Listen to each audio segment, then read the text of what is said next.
We nailed it down to high expectations, positive relationships, developing oracy and questioning, and consistent responses, consistent fair responses to behaviour. And we layered very carefully for our subject leads and our teaching and pastoral staff what that meant in different circumstances. So my name is Caroline Barlow and I'm head teacher of Heathfield Community College. As I understand it, you've made some progress in closing the gap between the boys and the girls at your school. Do you have some evidence which you can show us which supports that?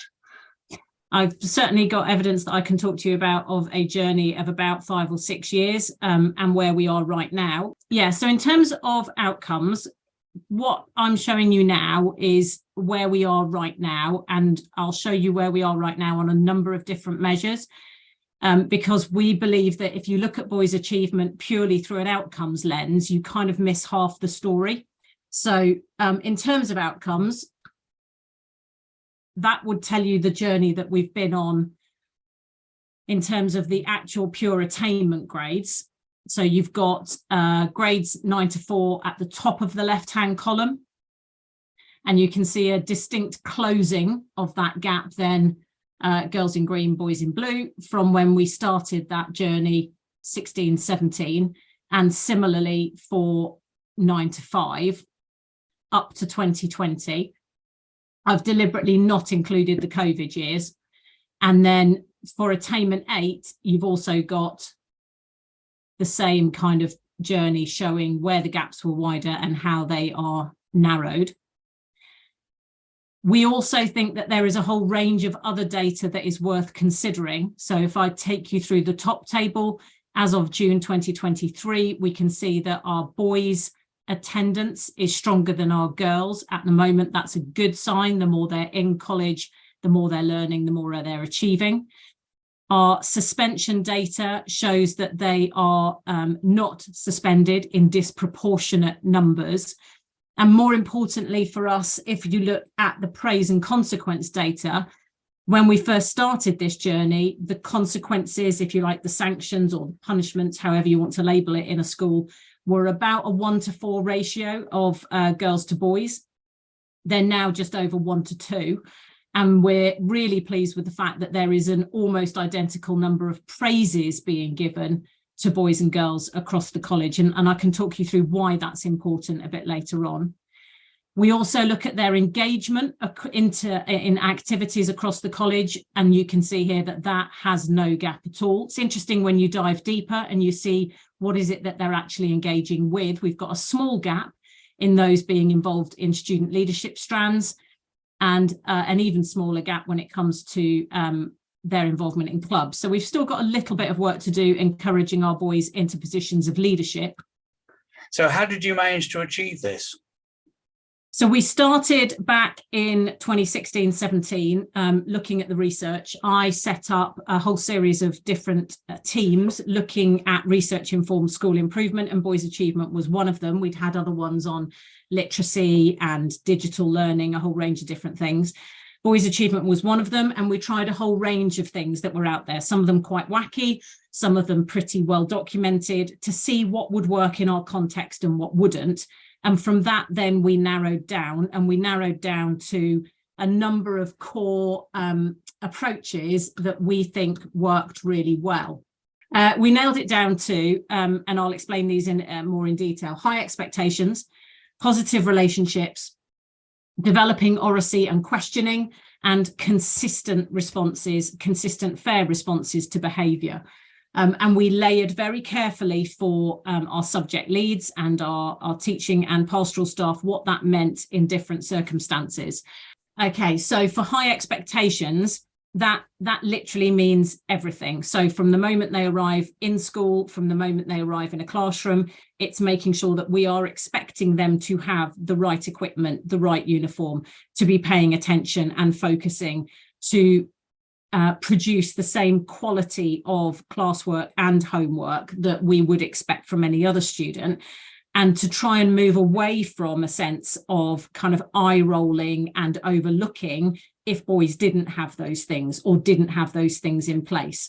I think we observed in some classrooms in the early days, there was a tendency to almost just be grateful if boys were there and they were doing some work, whereas actually what we wanted was the same standard of work and the same standard of expectation for all students, and therefore that had to be really applied, which is why we were willing to see a rise in our consequence points, as long as they were equally getting praise for the things that they needed to be doing right. So that really focused things down on the classroom. It meant that we were able to really use things like cognitive load theory, focus and motivation theory, a lot of Peps-McRae work. A lot of the research that I've given you went into how we teach and how we construct our classroom routines and habits so that every student has the same expectations around them.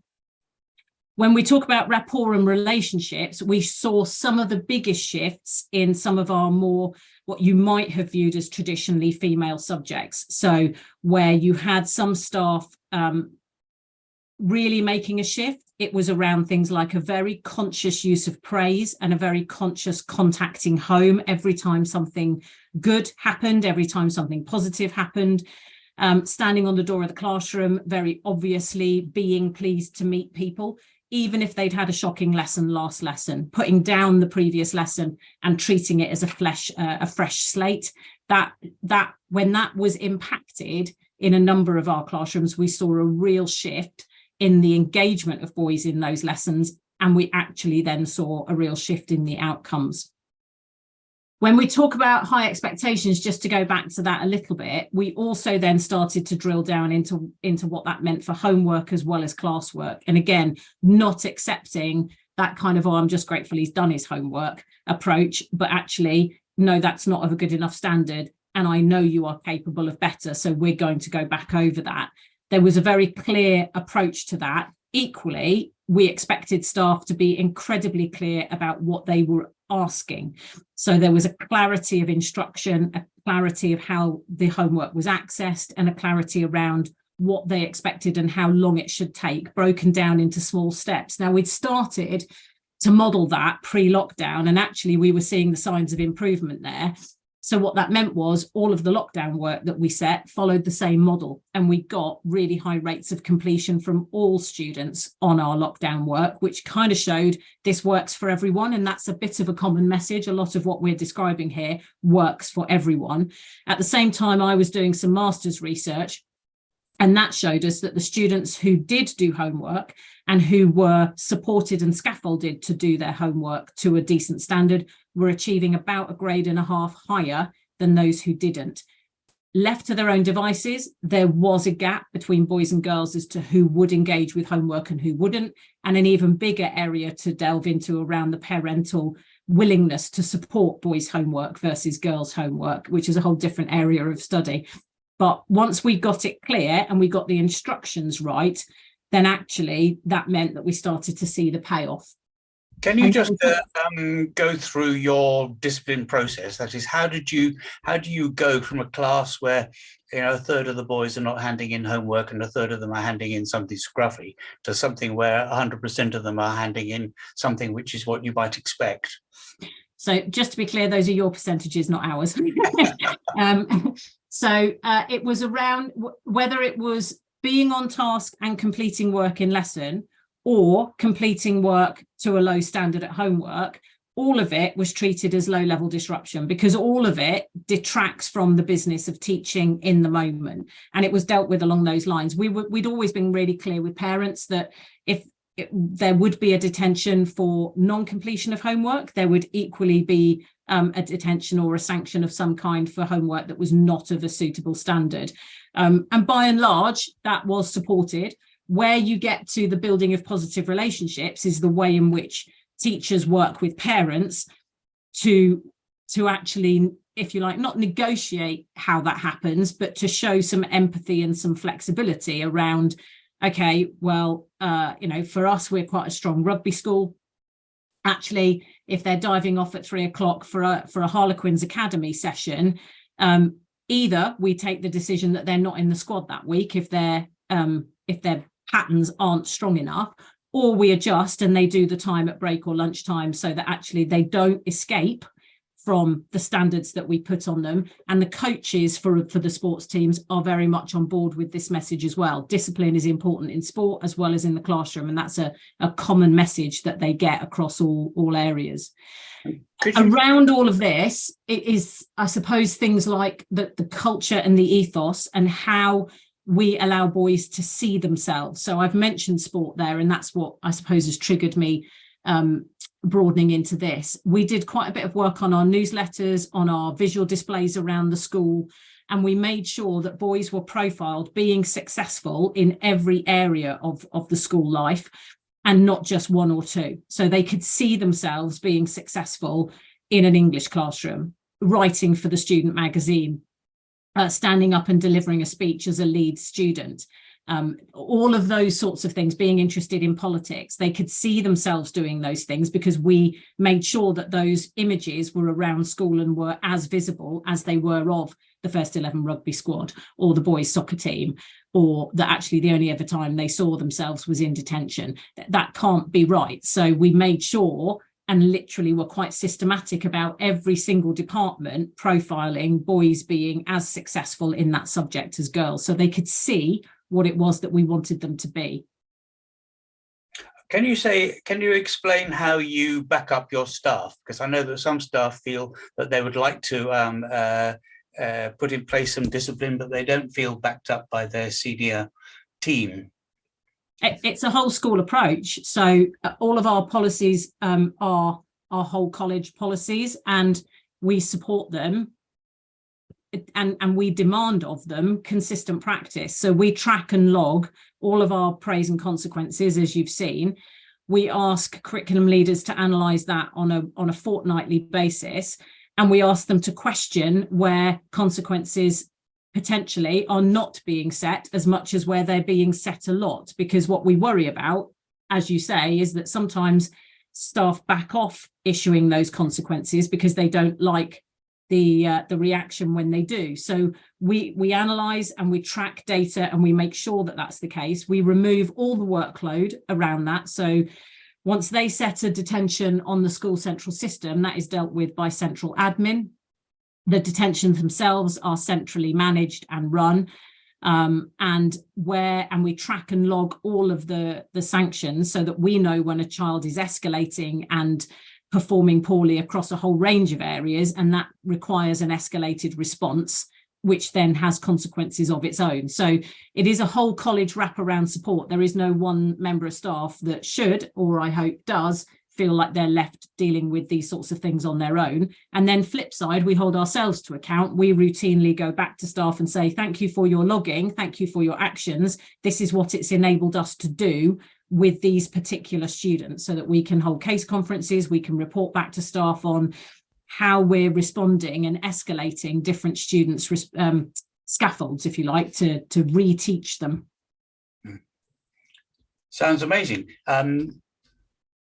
Were you on number one of 4 strands, or have you been through 4 strands? I've covered 3. The only one I didn't talk about was questioning and developing Oracy. And again, as important with boys and girls, but it's to do with that engagement in the classroom. So we train staff very much around the quality of their questioning, but we equally expect them to hold a standard, and it comes back to that high expectations of the kind of answers they get back. So there's key vocabulary on the class on display, and when students, and also Oracy scaffolds, and when students are giving their answers, actually, if what you get is a half-hearted, or I don't know, or I can't remember, that they don't accept that in the first instance. And that's not draconian or kind of, delivered in a horrible way. It is about working with that student to scaffold their answer so that they can, and the phrase I often hear in our classrooms is say it better, or say it like a mathematician, say it like a historian. So they're using the subject vocabulary, and the more they're talking in that vocabulary, the more it appears in their written work, and the outcomes are better. So it is demanding that at the most simple level, and not just acquiescing and accepting good enough. Okay, and one of the things that the research shows is that on average, boys develop literacy more slowly or to a lesser degree. Do you intervene in year 7 with particular students, or is it all part of the overall package? A bit of both, in the sense that we track and monitor our literacy intake in year 6 into 7. We do quite a bit of work with our primary schools as well, but we do track and monitor where they are when they come in, and we have various reading and literacy programs that we implement. They do a lot of reading both within the curriculum, and then we also encourage and reward reading outside the curriculum. So within English, they have a weekly library lesson where they are reading and they're expected to respond to that. Built into the praise points, the house points, and therefore the house competition is their use of the library. So they kind of rack up points. The more they use the library, the more they actually read and respond to books. As I said, we've got journalism through the student newspaper, but we also have TV and radio at the school. So they have a way to engage with the use of words and communication in a way that isn't necessarily always formal writing. Okay, but absolutely there is concerted intervention. Almost all of what we do is based on an individual student perspective, and the thing that underpins each of those 4 elements that I talk through is the expectation that staff know their students, that they know where they are on their literacy levels, they know what particular learning needs they have, they know them personally, hence the building personal relationships. And that means they can work out which particular strategies are needed most with which particular student. Now, we have that same approach when it comes to pupil premium, and we have the same approach when it comes to SEND. Boys should be no different in that sense. They shouldn't be kind of bracketed under the, oh, well, there's boys in my classroom and they're going to behave like this. It's actually, what are the behaviours that I'm seeing? What are the reasons for that? And how do I, as a teacher, go about unpicking that? And yeah, absolutely supporting staff to do that. So part of my job is making sure that staff have time within their curriculum timetable to meet together, to co-plan together, to know their students, to read their student profiles, to understand what their particular needs are, and then to discuss with each other what are the appropriate steps within the classroom. So you're not constantly looking at intervention and withdrawal for students that are behind, because the wave 1 and ideally wave 2 intervention happens within the classroom or within the department. Oh, okay. And how do you afford to be able to give that time to teachers? Because many teachers claim that they're just overwhelmed and can't do all this contacting home and following up on individual students. How have you given teachers time? So all of our teachers have what's called a collaboration hour on their timetable, which means they are not timetabled to teach, but they have time to co-plan with teachers from other departments. That's built into our model. It's built into my curriculum finance planning. And it means that they have breathing space in the day to think and plan around our pedagogical priorities. In addition to that, we are very clear that department time, I think our departments get about 86% of their Monday evenings are dedicated to curriculum planning and lesson planning. We don't overfill it with admin. We give specific other time for them to do their admin and do their chores, if you like. We've got pretty streamlined assessment processes. We only do 2.5, 3 data drops a year. And all of the information that staff get is pre-analysed by the time it gets to them. So they're not having to do any of those additional tasks. We do use, we're an iPad school, so we do use technology pretty smartly to try and cut down as much of the work as possible.